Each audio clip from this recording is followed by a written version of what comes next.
Buenas tardes, Buenas tardes. licenciado. Y ya sería como la sexta vez que oigo paisano. Yo creo que todos han venido hoy.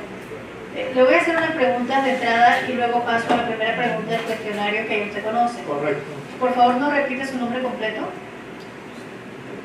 Mi nombre es José Rigoberto Acevedo Castillo. Muchas gracias. ¿Qué cédula tiene? 7-111-941. Muchas gracias. ¿A qué sala aspira? En mi documento que presenté a la comisión a la sala penal. ¿Sala penal principal o suplente? Por disposición constitucional no puedo ser suplente, no pertenezco a la carrera judicial. Muchas gracias por la aclaración. Por favor, nos aclaran un poco sus estudios. ¿Tiene licenciatura, posgrado, maestría, doctorado? Sí. Soy licenciado en Derecho y Ciencias Políticas por la Universidad Nacional de Panamá, la Facultad de Derecho. Eso fue en el año 1982. Ese mismo año viajé a España y en noviembre estaba haciendo los cursos doctorales en la Universidad Complutense de Madrid, España. Tuve un doctorado en Derecho por la Universidad Complutense de Madrid el 17 de junio del año 85, cuando defendí mi tesis doctoral. Allí aproveché también la oportunidad para tener estudios de posgrado en Derecho Internacional Público y un diplomado en Derecho Aeronáutico del Espacio. Muchísimas gracias. Voy a pasar a la primera pregunta del cuestionario que ya usted conoce. Describa su historia familiar, profesional y, en su opinión, ¿qué cualidades le hacen merecedor de ocupar el cargo de magistrado de la Corte Suprema de Justicia? Y por favor, nos ofrece elementos que sustenten su opinión. Gracias. Como dije, soy José Rigoberto Acevedo Castillo, doctor en Derecho. Nací en un pequeño pueblo llamado La Candelaria, provincia de Los Santos, distrito de Pocrí. Soy casado, tengo una hija.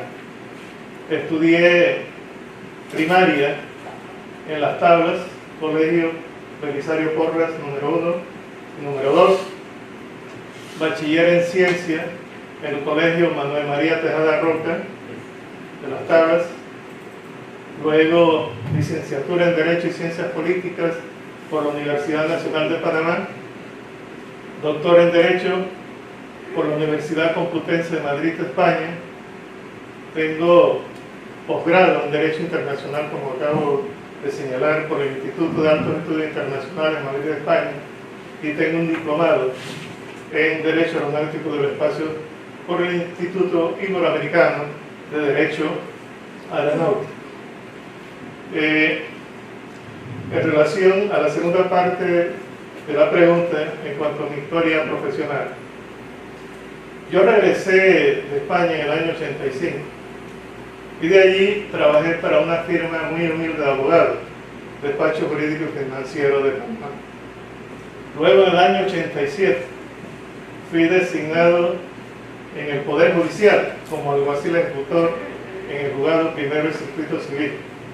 En el año 1990 se me designó juez primero del circuito penal hasta el año 98. Hubo un año en donde trabajé con la firma Guerra y Guerra como abogado litigante.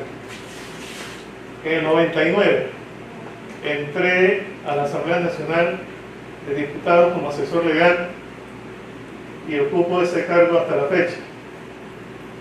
Soy profesor de Derecho Penal General, Derecho Penal Especial y Procesal Penal en la Universidad Nacional de Panamá desde el año 1993 al 2014, incluyendo maestrías en Procesal Penal y Derecho Penal. Soy profesor titular de Derecho Penal General, Penal Especial y Procesal Penal en la Universidad Latina de Costa Rica desde el año 95 hasta la fecha. Y también di maestrías, di clases de Derecho Penal General, Penal Especial también en la ULACI. Estas son básicamente mi historial profesional. En cuanto a las cualidades que tengo como persona para ocupar el cargo de magistrado de la Corte Suprema de Justicia, son sencillas. Yo vengo de una familia que me impulsó y me llevó a tener valores muy estrictos, sobre todo aquellos que vienen de la fe religiosa. Pero aún así yo me defino como un existencialista, pero no al estilo de Friedrich Nietzsche cuando dijo Dios ha muerto, porque en la Gaia Ciencia esa fue su expresión. Tampoco creo en el Overmensch o el superhombre de así habló Zaratustra, porque piensan que el ser humano tiene que hacer su camino sin valores preconcebidos. Mi forma de filosofía existencial que me da la libertad es la de Søren Kierkegaard. ¿Por qué? Porque él habla de ese salto de fe. Y cuando habla del salto de fe es porque se fundamenta en esos valores preconcebidos surgidos de la filosofía y la teología cristiana. Este existencialismo mío me hace ser un hombre libre. Como decía Paul Sartre, estamos destinados a ser libres. Y la libertad da certeza, da carácter. Y yo tengo, además de estas cualidades, el suficiente conocimiento jurídico en materia de derecho penal y procesal penal para ocupar el cargo de magistrado de la Corte Suprema de Justicia. Y tengo el carácter suficiente para decidir de acuerdo a la ley, para no llevar a cabo lo que se conoce hoy, que son las sentencias ilegales, un nuevo principio del debido proceso legal. Me piden que dé ejemplos de la independencia. Cuando yo trabajé 11 años en el Poder Judicial, cuento brevemente 3 anécdotas. Yo tenía un caso en mi despacho y me llamó del Tribunal Superior un par de magistrados para que cambiara una decisión judicial. Yo lo mantuve pese a toda esa presión, pero no me quedé con eso. Fui y le puse la queja a ambos. Eso me costó la salida del Poder Judicial, pero salí por la puerta ancha. En otra ocasión, yo sé que aquí un miembro de la comisión evaluadora me ha citado al respecto. Yo había programado una audiencia, notificado al fiscal y a todas las partes. No se presentó el representante del Ministerio Público a la audiencia. Yo absolví a la persona. Y esa decisión mía no fue ilegal, porque se fundamentó en el artículo 8 de la Convención Americana de Derechos Humanos, que habla no solamente del juez natural, independiente, imparcial, pero imparcial. Y aun cuando el proceso es de corte inquisitivo, yo no podía tomar el rol del fiscal y presentar como juez la acusación. A partir de ese momento, todos los fiscales no dejaron de perderse una sola audiencia. Esa es una anécdota adicional a la que ya señalé, y creo que con estos pequeños pasos me hacen definir sin duda alguna como un hombre de carácter y que se atreve a tomar decisiones aun cuando existe un temor reverencial dentro del Poder Judicial. por esa escala de designación constitucional, en donde los magistrados designan a los magistrados del Tribunal Superior, estos designan a los jueces de circuito y los jueces de circuito a los jueces municipales. Eso hay que cambiarlo. Y yo, en este momento que estoy trabajando las reformas constitucionales, ya tengo propuestas muy concretas sobre eso. Con esto creo que abarco la primera pregunta. Muchísimas gracias. ¿Alguna otra pregunta? ¿Comentario? Bueno, las 15 preguntas están en el cuestionario, así que vamos a hacerle una pregunta. ¿Qué haría usted si la percepción ciudadana cuestiona su actuación en el desempeño de su cargo de forma que afecte la credibilidad del órgano judicial? Gracias por la pregunta. La ciudadanía es el mejor sensor que tiene la justicia para verificar si está funcionando o no adecuadamente. Y es un derecho que yo defendería a cualquier nivel, a cualquier ámbito. Pero en mi caso, si yo hago una sentencia o una decisión tomo, sustentada en la Constitución, en los convenios internacionales, en la ley y en la doctrina más actualizada, no haría nada. Sin embargo,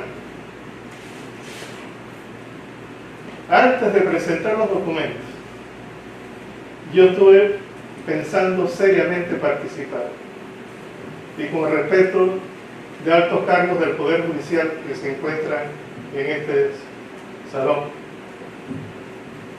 con esos valores que yo acabo de definir, parecía una especie de aporía, una contradicción insalvable que yo participara frente a una corte altamente censurada y de manera negativa.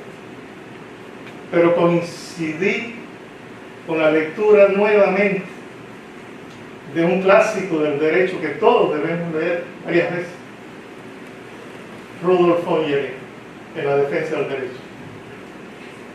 Y no hay mejor lugar para defender el derecho que estando dentro del Poder Judicial.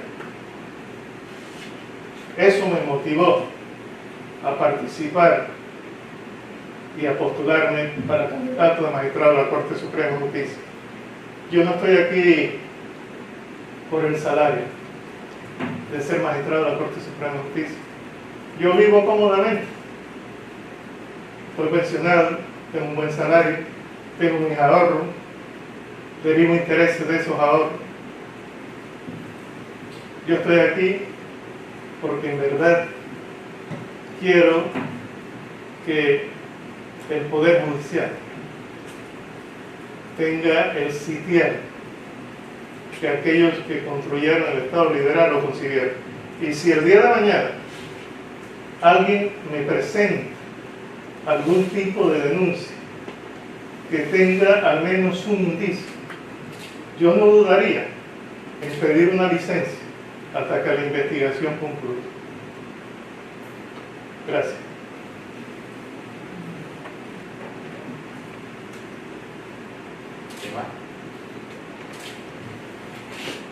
De la Defensoría.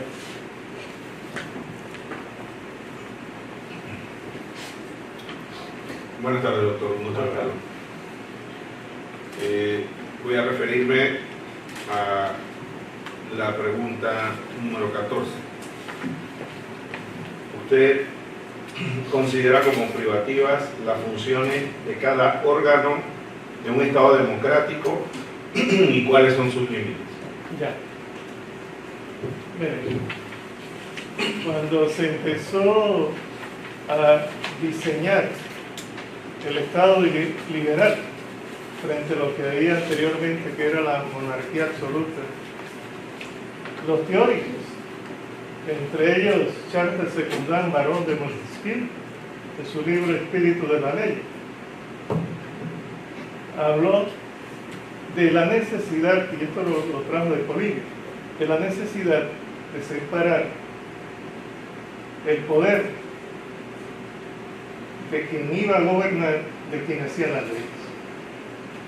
Esto fue recogido también posteriormente por John Locke en sus 2 tratados sobre derecho civil y formalizado en el contrato social de Charles Rousseau. Ese es el Estado liberal, el que habla de los 3 poderes, y yo tengo mi tesis sobre la palabra órgano. Yo pienso que la palabra correcta es poder o competencia. Y obviamente que, de acuerdo al artículo 2 de nuestra Constitución, estos poderes, aunque habla de órganos, estos poderes deben actuar de manera separada porque cada uno de ellos tiene sus competencias definidas en la Constitución. Pero en algún momento deben coincidir en cuestiones cuando se trata de actos para lograr el bienestar común. Así, por ejemplo, el Poder Ejecutivo no puede legislar, salvo que la Asamblea lo autorice en facultades. Así, el Poder Legislativo no tiene capacidad para legislar reformando la estructura del Poder Ejecutivo. Tampoco estoy de acuerdo con la última reforma constitucional del 2004, en donde se estableció una norma que le da facultades judiciales a la Asamblea Nacional para juzgar a los magistrados de la Corte Suprema de Justicia. No estoy de acuerdo con esa norma.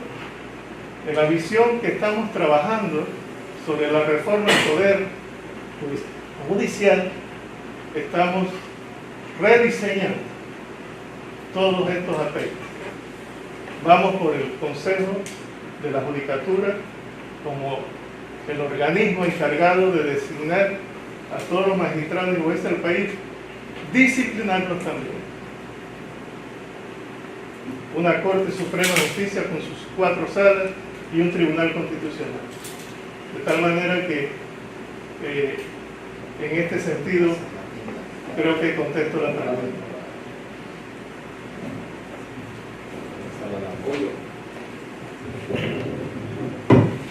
Oiga, más que una pregunta, buenas tardes, Buenas tardes. señor doctor. Más que una pregunta en sí, es más bien una reacción a la anécdota que contó hace un rato que me llamó mucho la atención, porque se dio en el contexto, de acuerdo al periodo que estuvo en la, como fue el circuito que lo señaló al inicio de su intervención, cuando estaba vigente el sistema inquisitivo mixto. Y me llama mucho la atención la forma en que interpretó la ausencia del fiscal en aquel momento, porque lo hace, supongo yo, y así es que se da el fallo, como un abandono propio de la acción penal del fiscal en ese momento, pese a que las pruebas estaban allí, como si fuese un abandono de hecho, porque no se presenta a sustentar en esa segunda fase de ejercicio de la acción penal. Pues la primera debió haberse dado en la audiencia preliminar, si fue que fue en el tiempo cuando ya había audiencia preliminar, era en la primera ocasión, y la segunda se da pues ese abandono que usted interpreta. Y es muy interesante por la reacción que eso produjo, que fue lo que usted decía hace un momento, que los fiscales ya no perdieran las audiencias en los tiempos que habían sido notificados y que me imagino que permitió que fluyeran con mayor facilidad las causas y los procesos penales. Y entonces, lo único que me llama la atención es, en razón de que, o si es que estoy en lo correcto, usted interpretó que era precisamente un abandono del ejercicio de la acción penal, o porque al final pues las pruebas que contaban en el expediente en sí, y si el fiscal no había manifestado, por lo menos lo había expresado en la sala, que lo abandonaba, o a menos que la impresión es que lo que contaba también en el expediente no era suficiente como para soportar una sentencia de carácter condenatorio. Así que no sé si... Sí, solamente para conocer, ¿no? Le puedo explicar muy brevemente. Claro. Okay. Miren, no fue el contexto en el cual yo tomé la decisión. Aun cuando sea un proceso de corte inquisitivo, porque no hay inquisitivo puro o acusatorio puro, aun cuando sea ese tipo de proceso, en donde el Ministerio Público tiene facultades jurisdiccionales indiscutibles. La Corte Suprema de Justicia, ya hace unas décadas atrás, se había hablado y aceptado vía jurisprudencia la teoría del bloque de constitucionalidad. Y el debido proceso legal, en su primer elemento, habla de la necesidad de contar con un juez natural, un juez independiente, un juez imparcial y un juez imparcial.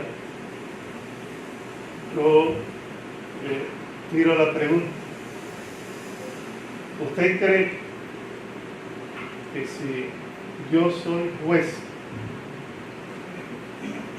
y el Ministerio Público en esa fase no me sustenta la acusación, puedo yo reemplazar al Ministerio Público siendo juez?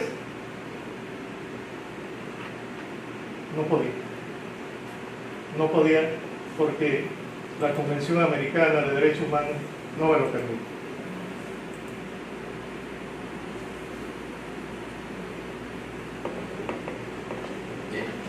Tiene la polémica, eso es lo bueno. Pero yo hago nomás un comentario antes de darle la palabra al doctor Michel y después a Carlos Uri. Lo que pasa es que cuando uno ve cómo se fue construyendo la concepción del control de convencional, fue a base de eso, ese tipo de criterio que acaba de poner aquí el doctor Acevedo. Pero hay que adicionar algo más importante todavía, que fue las consecuencias que eso tuvo. Pensemos que la decisión quedaba sujeto a un cuestionamiento, pero un cuestionamiento dentro del proceso.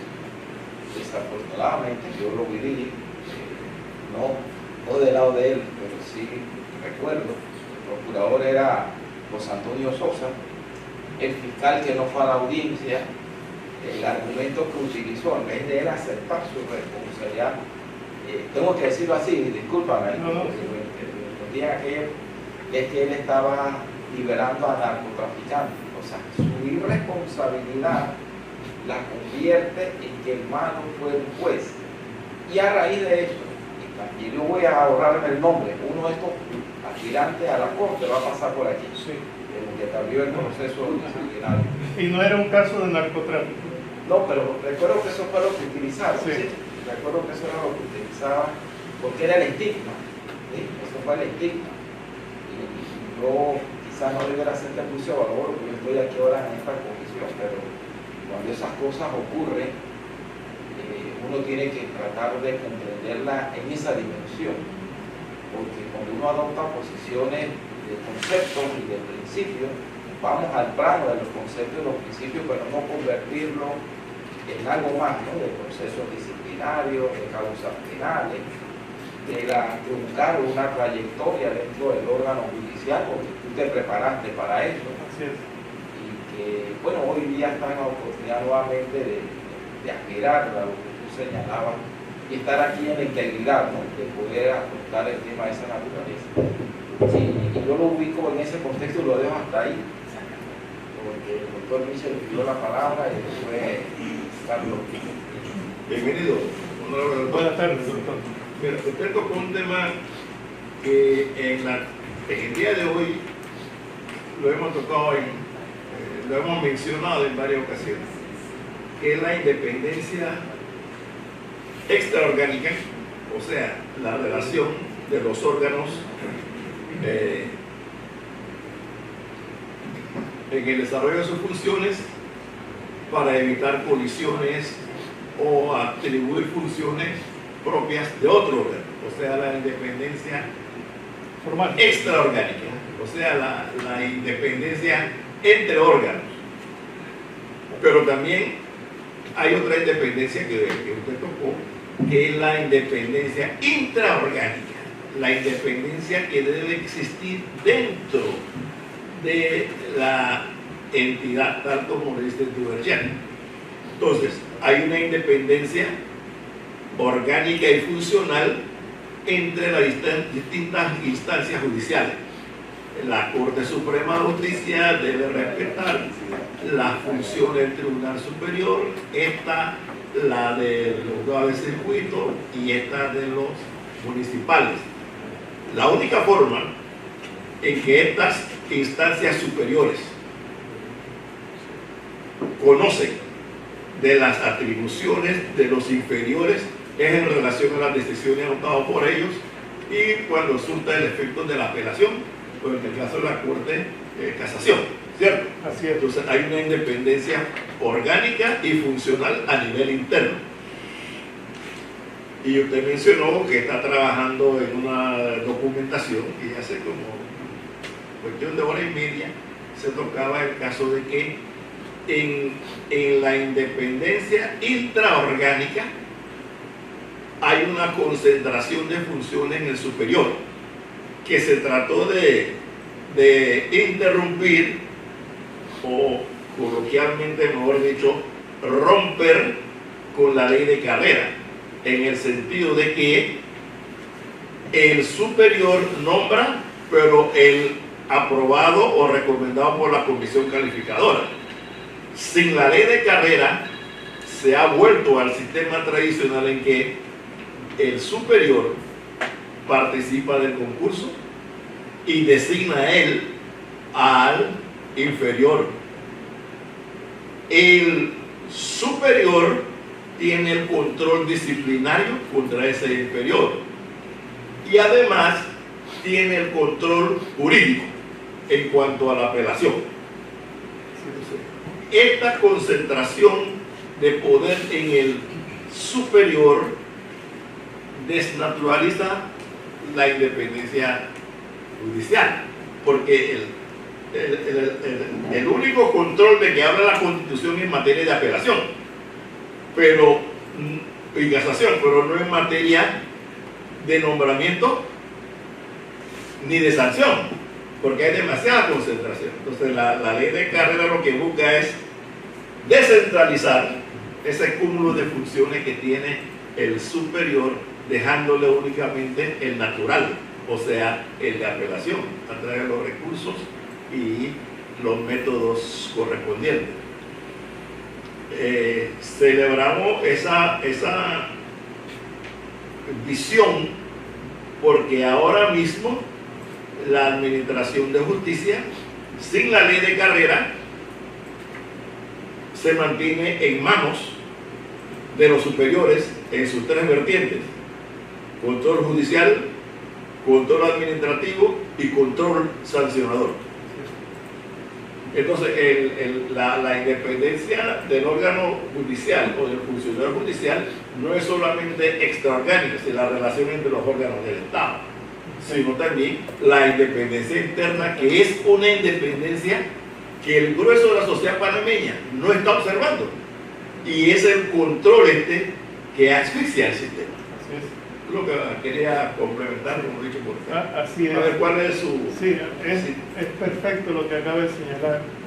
Y en virtud de esta y otras situaciones, es que ya desde 1910 en Italia existe el Consejo de la Judicatura.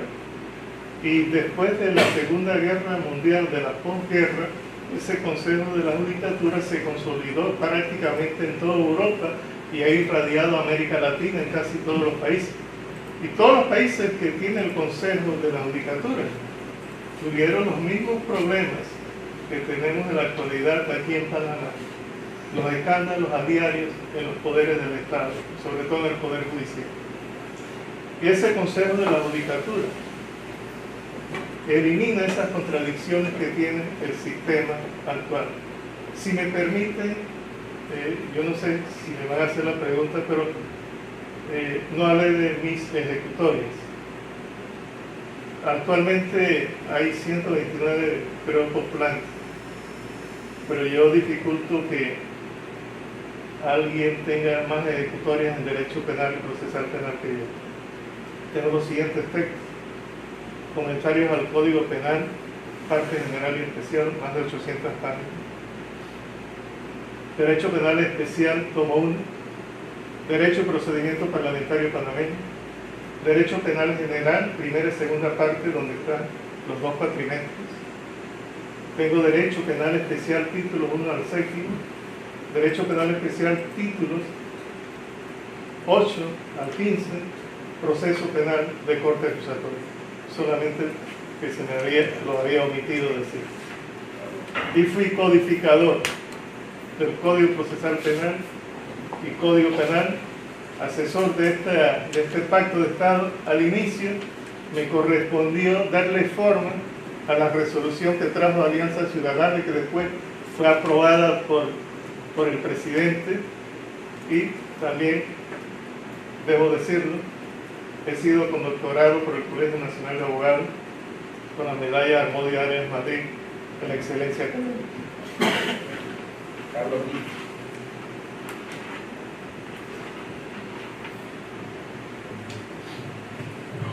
Justamente yo iba en la línea de 20 años de experiencia en la construcción de las leyes panameñas, 100 aproximadamente, aparte de la especialidad. Esto tiene dos aportes interesantes que me evocan esto, ¿no? Porque las leyes las hace con los políticos, por lo tanto también debe desarrollarte una destreza de manejo con la clase política, porque la queja que tenemos nosotros los ciudadanos cuando proponemos o estamos detrás de alguna ley y hay alguna iniciativa, uno dice, bueno, sabemos cómo entra, pero la sorpresa es cómo sale, porque la voluntad política muchas veces distorsiona el espíritu de la iniciativa, ¿no?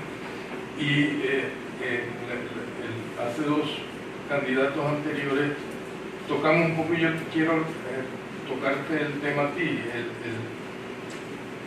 Aparte de la competencia y de la idoneidad propia del derecho penal, que es obviamente está comprobada en el caso tuyo por los documentos que acreditas, pero quienes conocemos un poco el tema sabemos de tu obra y de tu aporte a la academia.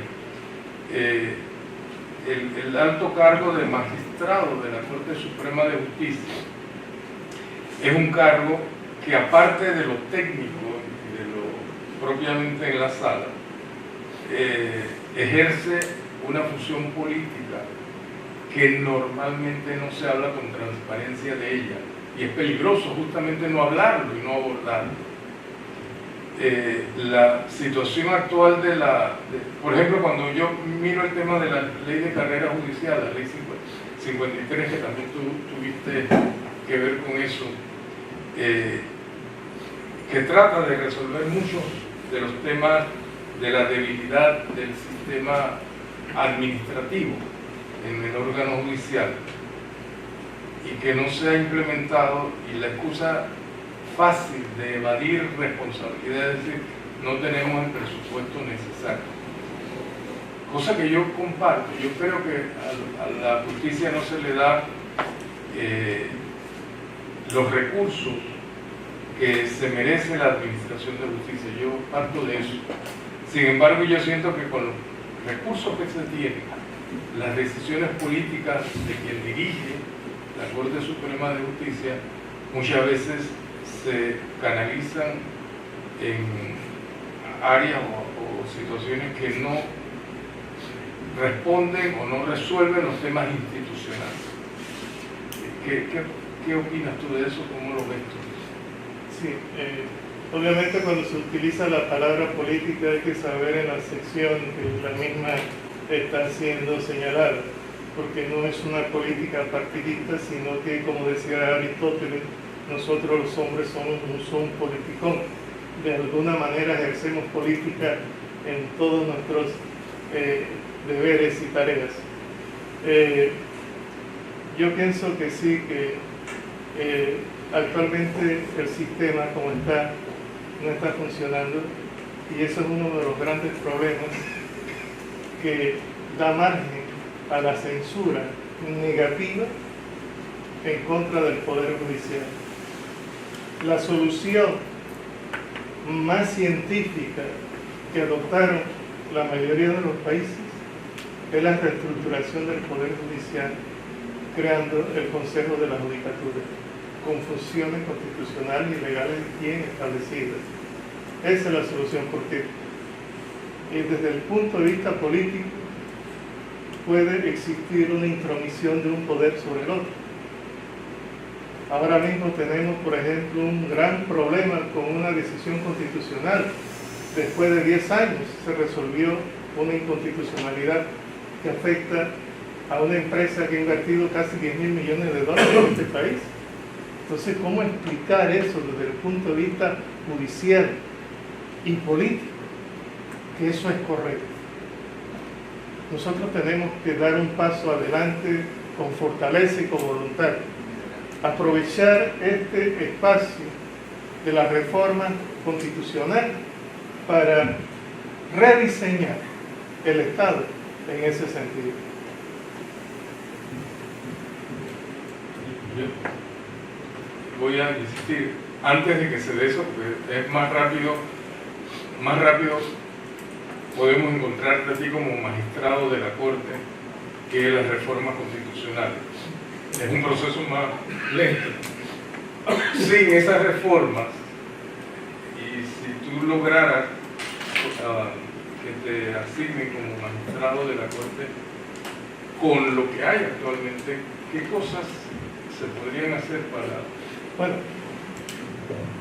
yo debo aprovechar que tengo muchos años de estar en la Asamblea Nacional y que conozco a la mayoría de los diputados, de llegar a la Corte, y esto con toda la modestia, yo buscaría ser presidente de la Corte para luchar, para conseguir el presupuesto, para que se ponga a funcionar inmediatamente la ley de carrera judicial. Sería una de mis primeras tareas.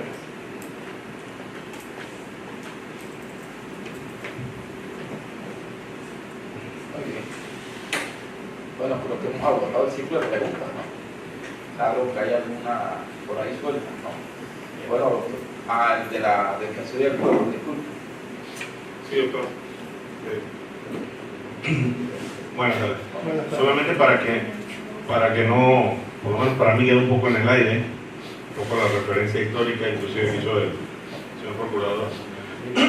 Nosotros, dentro del cuestionario, tenemos la pregunta 2 y la pregunta 3, que la voy a leer a ver si es que no han sido contestadas o aclaradas. ¿Ha sido usted investigado por alguna causa penal y cuál fue el resultado? Y la 3, ¿ha sido usted denunciado o investigado por falta a la ética ante el Tribunal de Honor del Colegio Nacional de Abogados o ante el órgano judicial, el Ministerio Público o alguna instancia administrativa? A ver si nos podía hacer referencia a esas dos, a ver si quedó o no aclarado cuando hablo de otro tema. Contesto con una sola palabra. No. He sido investigado por falta disciplinaria administrativa o por una investigación penal. Jamás en mi vida.